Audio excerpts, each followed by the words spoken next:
최근 엔비디아가 중국 수출용 AI 칩셋인 H20의 저사양 저가 버전을 출시할 예정이라는 뉴스가 나왔죠. 이유는 아시는 것처럼 중국의 AI, 딥시크의 성장 속도 때문인데요. AI 개발의 핵심이 되는 HBM, 고대역폭 메모리를 이제 중국에 팔지 말라는 거죠. 엔비디아는 기존 H20에서 핵심이었던 고대역폭 메모리를 빼고 GDDR 메모리로 대체하는 계획을 세우고 있습니다. 그 중에서 최신 모델인 GDDR7을 탑재한다는 건데요. 이 GDDR의 강자가 삼성전자입니다. 특히 전작 대비, 전 시리즈 대비 30% 이상 개선된 성능을 보여주고 있기 때문에 삼성, SK 하이닉스, 마이크론 이 세 메모리 대기업들의 경쟁에서 가장 앞서 나갈 거라고 보입니다. 이렇게 전 세계 산업의 흐름을 보면 그 어떤 산업도 위기 속에서 새로운 기회를 찾을 수 있다는 점을 보여주는 또 다른 예시가 있죠. 그 중에서 특히 조선업은 미중 무역 갈등, 관세 전쟁, 그리고 글로벌 공급망 재편 속에서 가장 큰 변화의 중심에 서 있습니다. 2025년 조선업 슈퍼사이클에서 어떤 기회를 잡을 수 있는지 그 이유와 종목까지 모두 알려드리겠습니다. 95년 전에 있던 보호무역주의가 부활하고 있다. 장기적인 글로벌 경기 침체가 올 거다. 이런 위기 속에서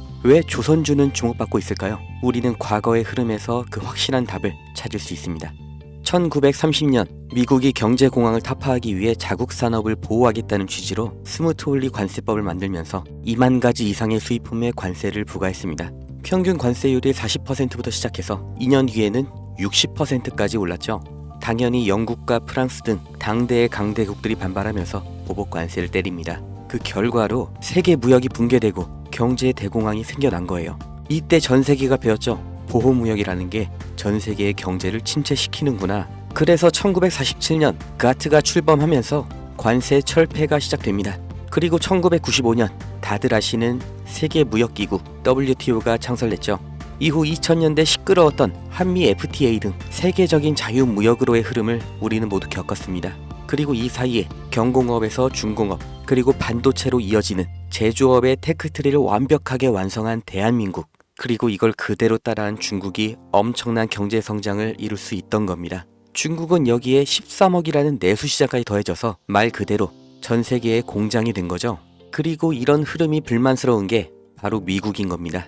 제조업, 그 중에서 기술 집약 산업은 동북아시아, 그 아래 산업은 동남아시아로 넘어가면서 산업, 다시 말해 일자리를 다 빼앗겼다고 생각하는 거죠. 그걸 되찾아오겠다고 말을 하는 게 미국의 서민들의 마음을 대변해 주는 게 바로 트럼프인 거예요. 미국 대통령이, 그리고 백악관의 참모들, 정말 세계 최고의 인재들이 지식이 없어서 아니면 다 같이 동시에 미쳐서 관세 전쟁을 만든 게 절대 아니라는 거죠. 다 같이 잘 살자라는 자유무역주의를 깨고 우리만 잘 살겠다, 그러니까 우리로 들어와라 하는 겁니다. 25년 4월 2일 트럼프가 해방의 날 선언을 합니다. 세상에서 가장 힘세고 자유로운 미국이 어떤 해방을 말하는 걸까요? 경제 해방, 바로 다 같이 잘 살기 위해 제1강대국이 품어야 했던 희생, 바로 국가 부채로부터 해방하겠다는 거죠. 이게 과연 성공할 것인가는 알 수가 없지만 이 일련의 흐름의 결과, 이건 우리가 확실히 알 수가 있고 실제로 지금 눈앞에 닥친 일입니다. 그게 바로 제조업의 이전이죠. 해방의 날 선언 이전에도 트럼프는 글로벌 기업들에게 미국 내에서의 공장 설립, 투자 확대를 요구해왔고 이제는 대놓고 미국에서 만들어라, 아니면 관세 폭탄을 맞아라, 양자택일을 요구하고 있습니다.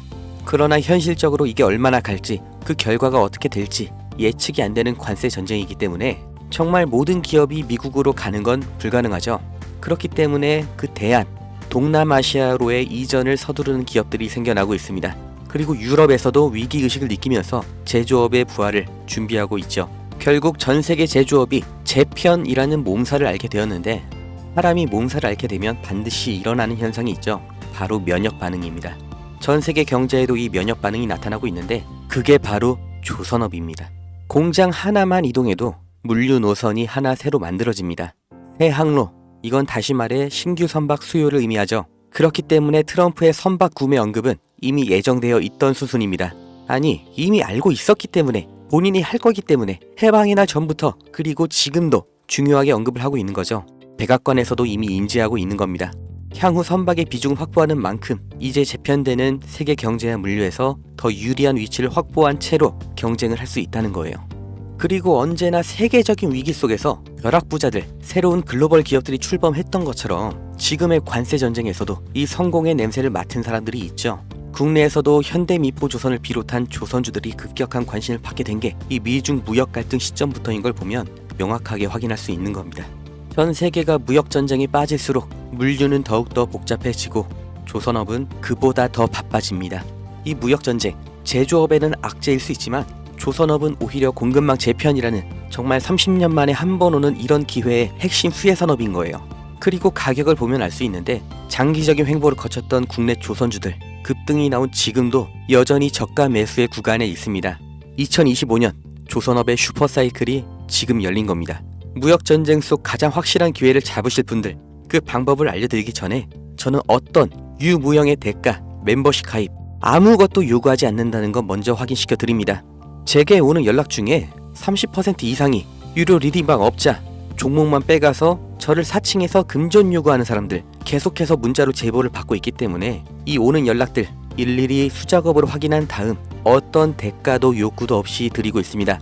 답변 순차적으로 드리니까 아주 조금만 기다려 주시면 되고 010-2290-8285 여기로 기회 이렇게 문자 보내신 분들은 지금 조선업에서 가장 주목을 못 받은 그러나 급등 그리고 장기 우상향을 제가 기대하고 있는 그 기업의 정보를 문자로 드릴 거고 함께 이렇게 문자 보내주신 분들 시황과 경제 흐름, 종목 정보 공유하는 방 그 링크를 드릴 겁니다. 어떤 대가도 없고 무조건 무료 대가를 요구하는 순간 차라리 관둘 거라는 걸 다시 한번 강조 드리니까 절대로 금전을 요구하는 사칭에 속지 마시고 2025년 물가 상승과 경기 침체라는 전 세계적인 위기가 왔습니다. 그 틈에 있는 유일한 열린 문이 바로 조선업이에요. 흐름에 휩쓸리는 사람은 영원히 앞으로 대대로 서민이겠지만 오히려 이런 위기에서 언제나 벼락부자는 생겨났다는 걸 반드시 기억하셔야 됩니다.